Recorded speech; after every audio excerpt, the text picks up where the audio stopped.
Now let us see chapter 3 questions of software project management by Dr. Rajiv Mal's book on software engineering. First is list the major responsibilities of software project manager. What is his responsibility? There are various responsibility what a project manager is supposed to do, which includes your project proposal writing, project cost estimation, scheduling, project staffing, software process tailoring, project monitoring and control, software configuration management, risk management. Also interfacing with the clients, and wherever presentation and writing is required, report writing. This is his responsibility. If we want to divide the project, his responsibility as far as project is concerned, then they are project planning and project monitoring and control activities. The second question is how do you understand by what do you understand by sliding window planning? And explain using a few examples the type of projects for which this form of planning is specially suitable. What are the advantages over conventional planning? Sliding window technique. It starts with an initial plan.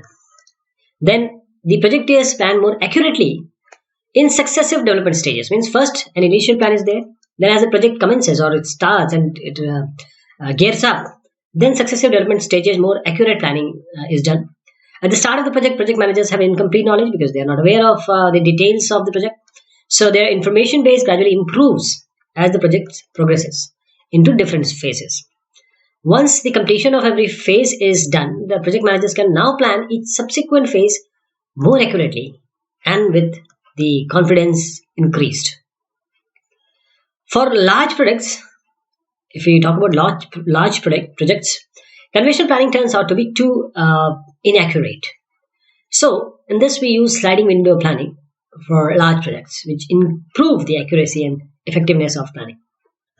Question third is when does the project planning activity start and end in a software's life cycle? List the important activities that software project manager perform during project planning.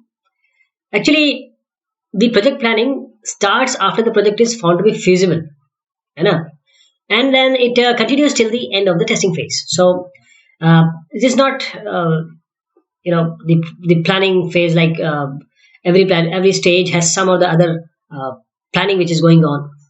So as you freeze the feasibility, means if you check the feasibility, this project planning may commence and it continues until this testing phase. And what are the important activities this manager should perform during project planning? First is your estimation or estimating some basic attribute of the project, which includes your cost and duration and effort. What will be the cost of the project? How long it is going to take the project to complete, and how much effort would be required?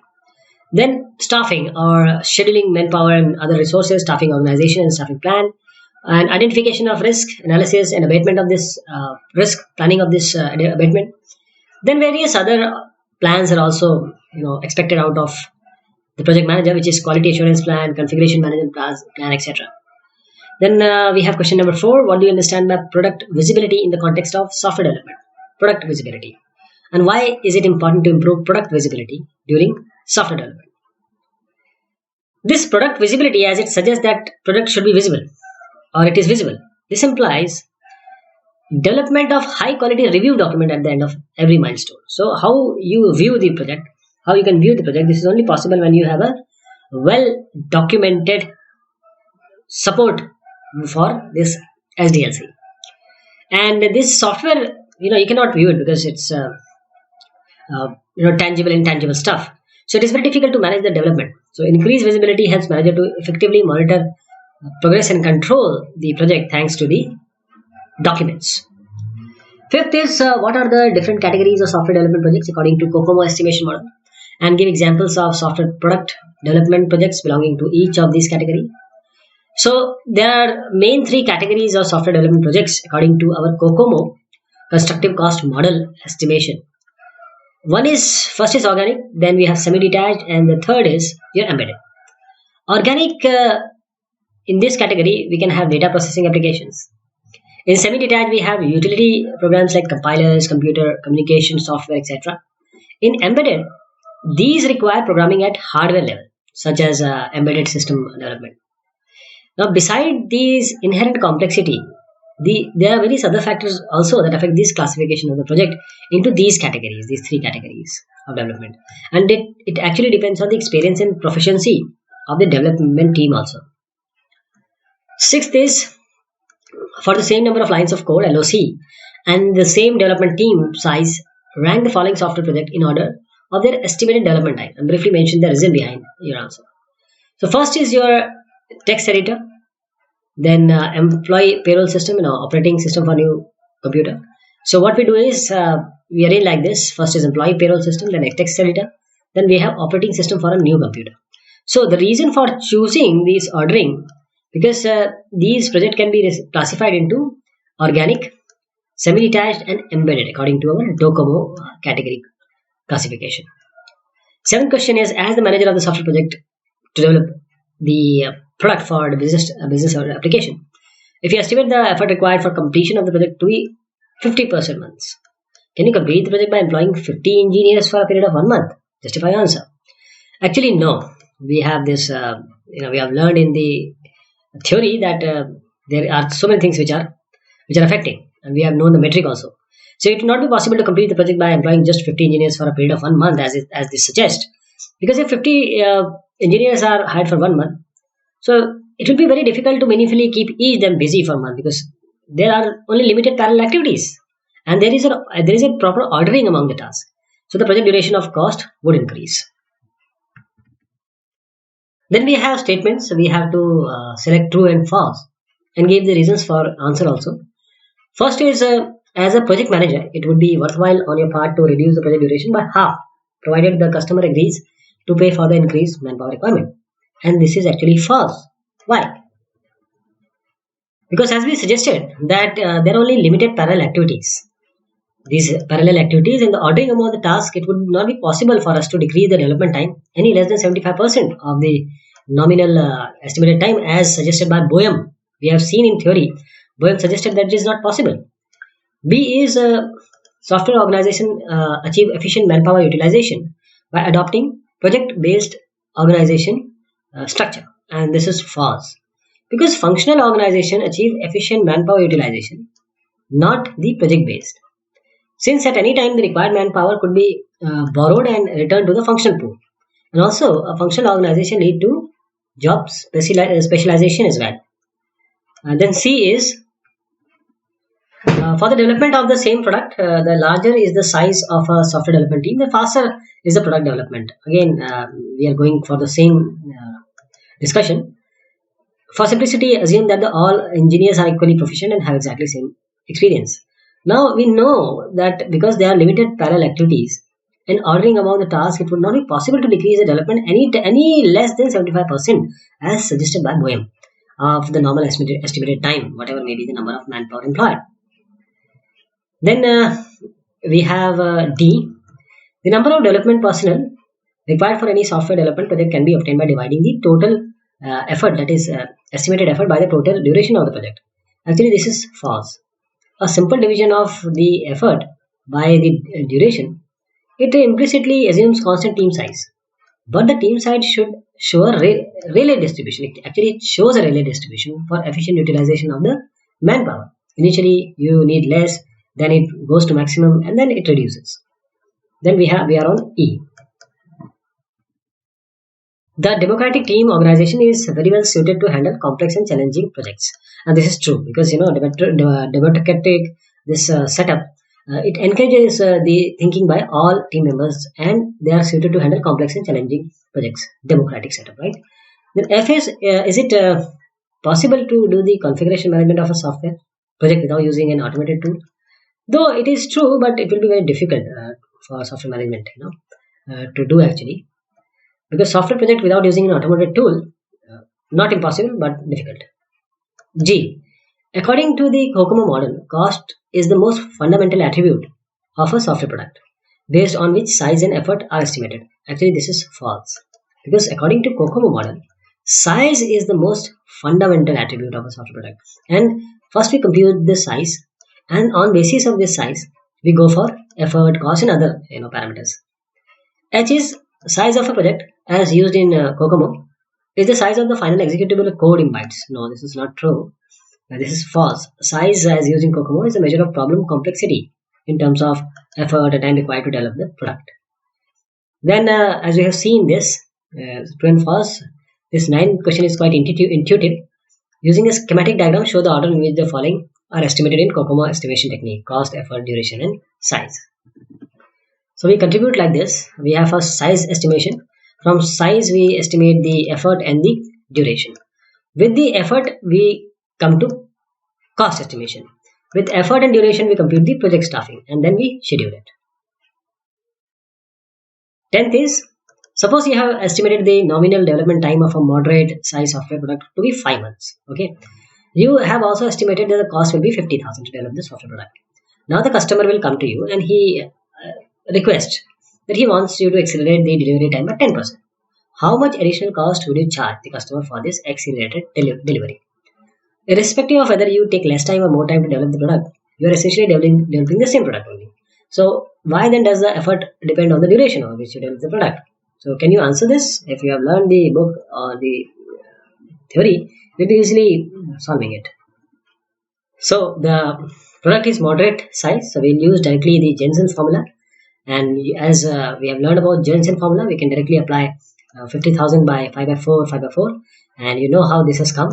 And this will be 78125. So the cost increases because limited amount of parallel activities are possible in every project. So if you employ more people, then the nominal estimate would not be possible to keep all engineers engaged.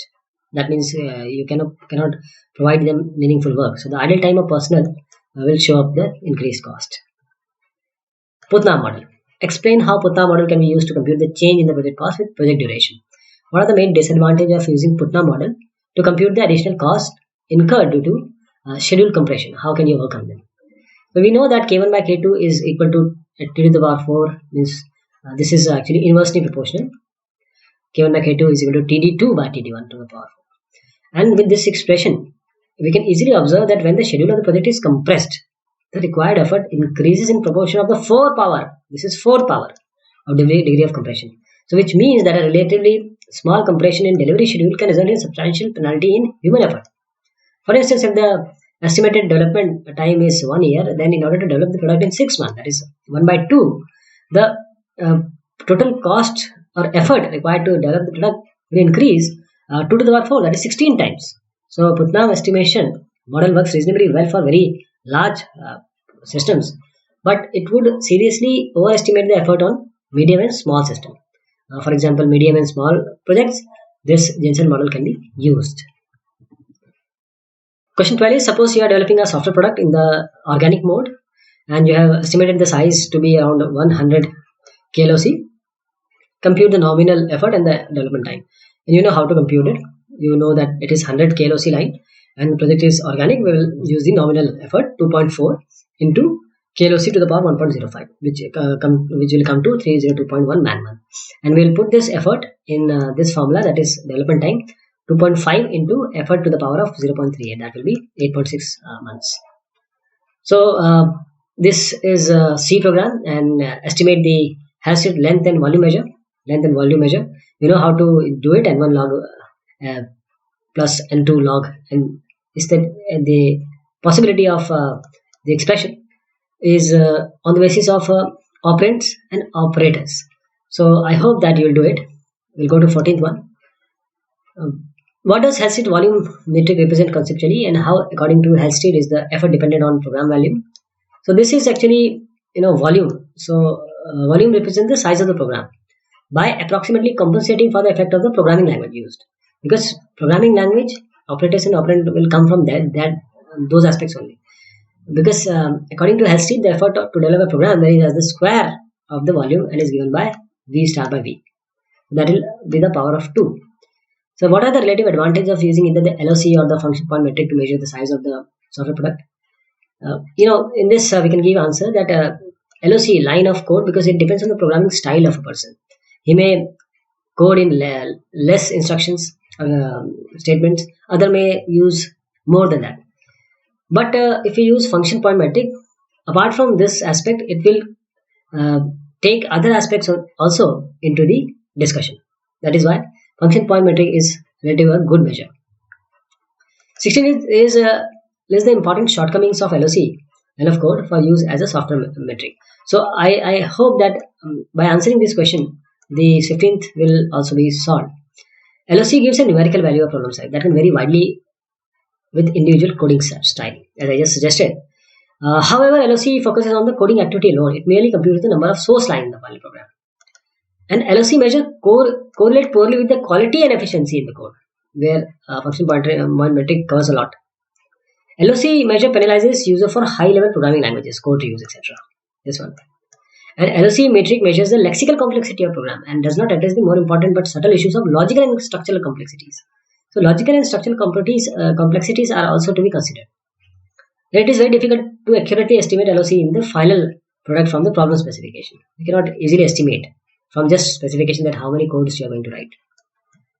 Then we have explained why adding more manpower to an already late project makes it later. When you have new personnel, you must understand that the work already completed before they can be productive, but this requires time for existing members. Then we have a question. We will see the answer here. Let us go to the question first. This is a table which indicates the various tasks involved in completing a software project. The corresponding activities and the estimated effort of each task in person month is given. Like you have T1 to T8. These are the activities. These are the effort in person month.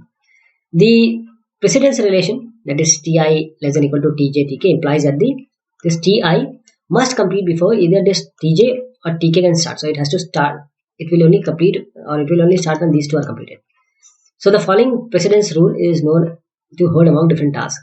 T1, T2. First T7 will be completed, then T3, T4, T5, T6, then T2, then T1. And you have to draw the activity network and the Gantt chart representation of this project. Okay. This is how we can present the activity network, as this has to follow this particular sequence. So we start with T1, then T2, and then T3, T4, T5, T6. They are here. So we have T1, then T2, then T3, T4, T5, T6, and this will be T7, last one. This is the activity network representation. And what about the activity diagram after we can consider this Gantt chart? Gantt chart will be, T1 will be, see, T1 is 1, then T2, that will take 2. So it will start only when T1 is completed. So this will take 2. So it will 1 plus 2 is 3. And then T3 can only start when T2 is completed. And this will take what time? It is taking 2 again. So this will be 3 plus 2, that is 5. Then these activities always start together, as this activity diagram shows. And all the numbers from here we have taken. So we'll shade it like this up to this point. And then comes the T7. And T7 will do what? T7 will be only completed after these all will be completed. So the highest one is this. So we can only start from this point. And T7 is going to take what time? 6. So this will be 6. And T8 will start, because there is nothing given for T8. So T8 can start from here only. This, and it takes time of 3. So it will come up till 3. This is the Gantt chart for this activity network. 21 is, suppose that software product for business application costs rupees 50,000 to buy off the shelf, and that its size is 40 KLOC. Okay. Assuming that in-house engineer costs rupees 6,000 per programmer month, including overheads, would it be more cost effective to buy the product or build it? Which element of the costs are not included in COCOMO estimation model, and what additional factors should be considered in making to buy and build decision? So in this question, various figures are given, and we have to decide whether we have to buy it or build it. So let us see this product, as it is given that this is a business application. This is a business application, and this can be classified easily into an organic type. So the cost according to COCOMO model will be 2.4 into 40 KLOC, that is given to the power 1.05, that is around 115.5 man months.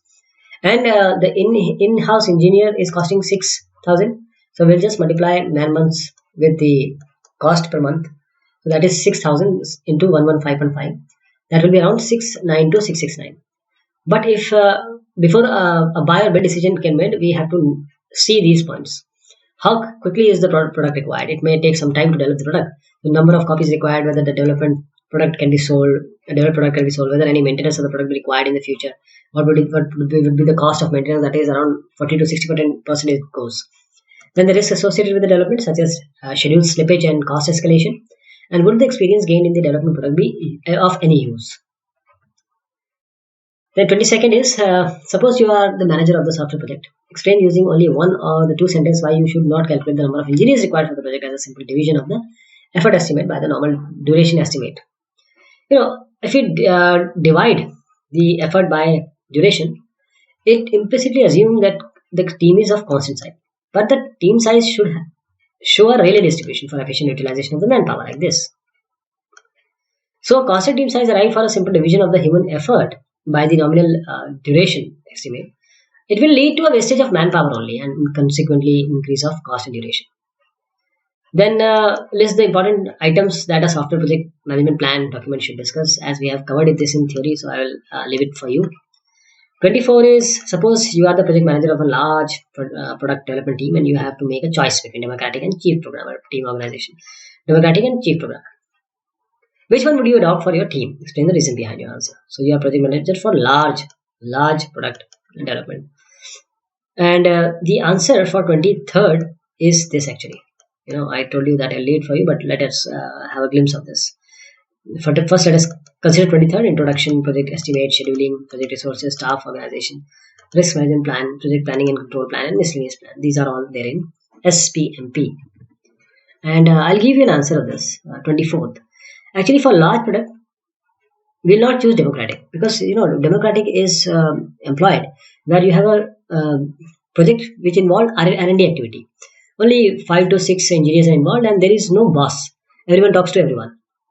While because the product is large, so there has to be some hierarchy. There has to be a distribution of work. There has to be some person who is controlling it. So in a large product, this chief programmer team organization would be the best.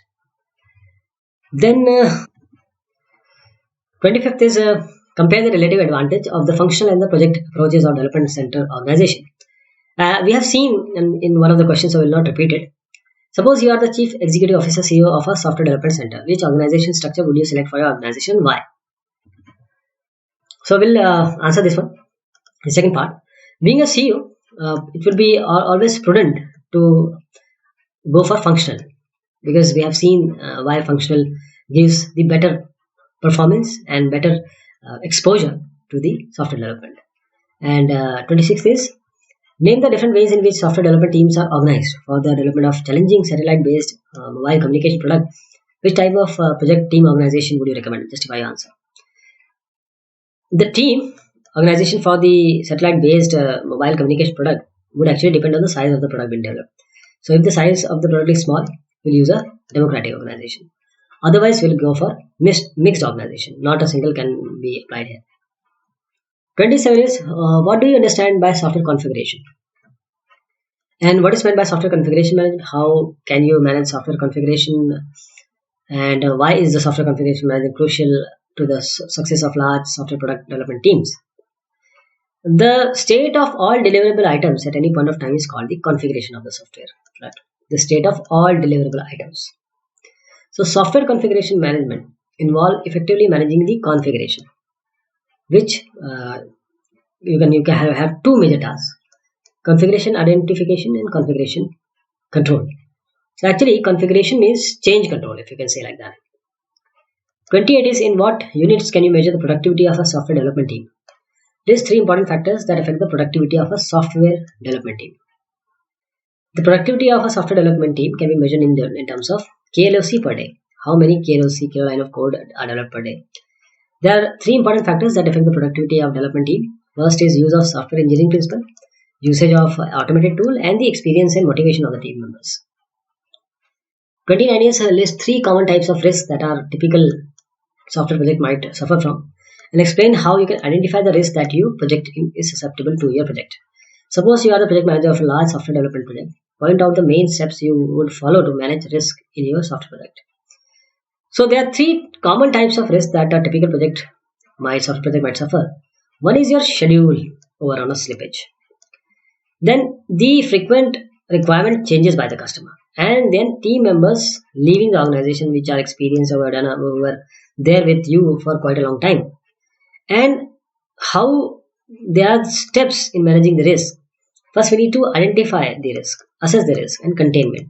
Means you want to avoid the risk, transfer the risk, or reduce the risk. Now 30 is schedule slippage or schedule overrun is very common form of risk that is almost every project manager has to encounter. Explain in 3 or 4 sentences how would you manage the risk of schedule slippage as the project manager of a medium-sized project. Schedule slippage can be handled by setting regular milestones, and you can do it while producing good quality documents at the completion of each milestone, and you can have a rigorous review of the documents. This is the only way you can ascertain that there is no schedule slippage. 31 is explain how you can choose the best risk reduction technique when there are many ways of reducing a risk. If you want to choose between different strategies of handling a risk, the project manager must consider the cost of handling the risk and corresponding reduction of risk.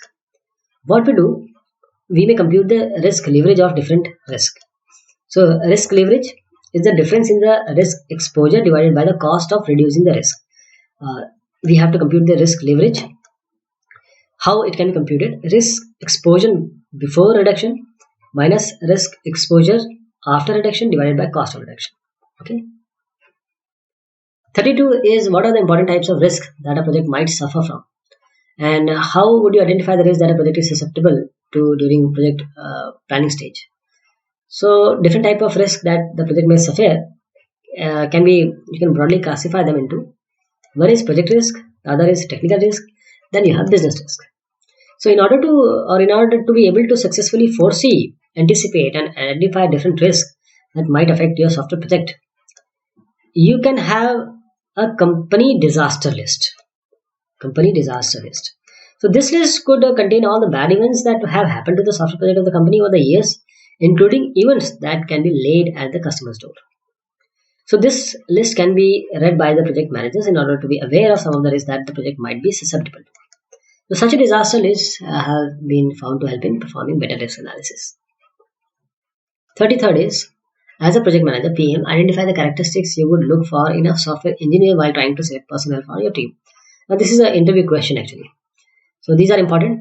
Exposure to your systematic techniques, that is familiarity with software engineering principles, good technical knowledge of the project areas, domain knowledge, good programming abilities, good communication skills, because oral, writing and interpersonal skills should be good, high motivation, computer science fundamental, sound knowledge, intelligence, ability to work in a team and discipline. 34. Discuss how SCCS and RCS can be used to efficiently manage the configuration of the source code. So because configuration management is only change control management.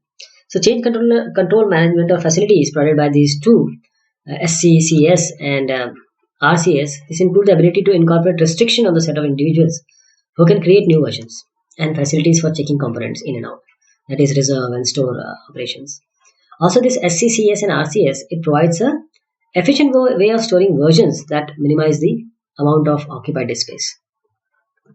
35th is, what is egoless programming and how can it be realized? An egoless programming team thinks that the design, code and other deliverables to belong to the entire group rather than to different part of the code owned by the different individual of the team. There has to be no ego. This is what ego programming is, because it tries to avoid having programmers invest much ego in the development activity they do in the democratic setup. 36th is it true that a software development product can always be developed faster by having a larger product team? We can assume that all engineers are equally proficient and exactly similar experience justify answer. We have given the answer already, because there are always limited parallel activities, and the ordering among the tasks, it would not be possible to decrease the development time any less than 75% of the nominal estimated time. This is what been said by Mr. Boehm.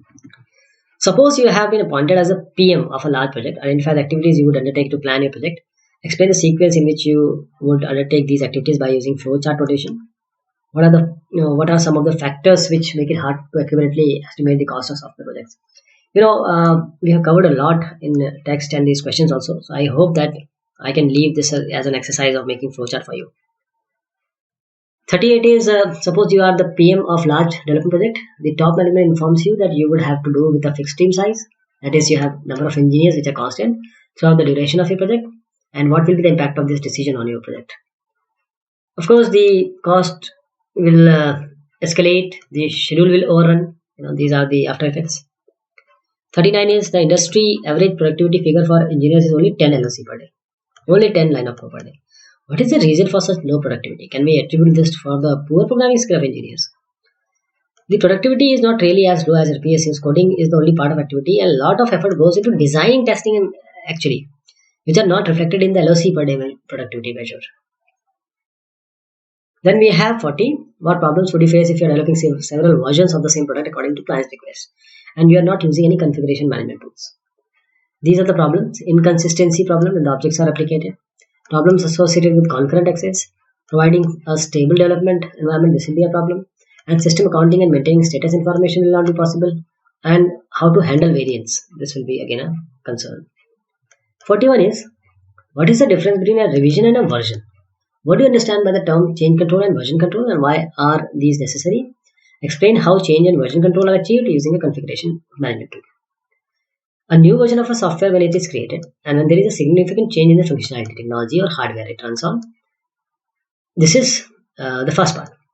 But a new release is created if there is only a bug fix, minor enhancement to the functionality or usability. So this is a new version and this is a revision. Change control refers to managing the changes that occur to the configuration of a system as development proceeds, and also when new revisions are produced.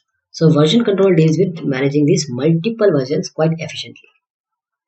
So this was the project management chapter of third chapter. Actually, it is not the third chapter in the text, but we have covered various questions, and I hope the questions I have left you will do it by yourself. Thank you so much. Take care.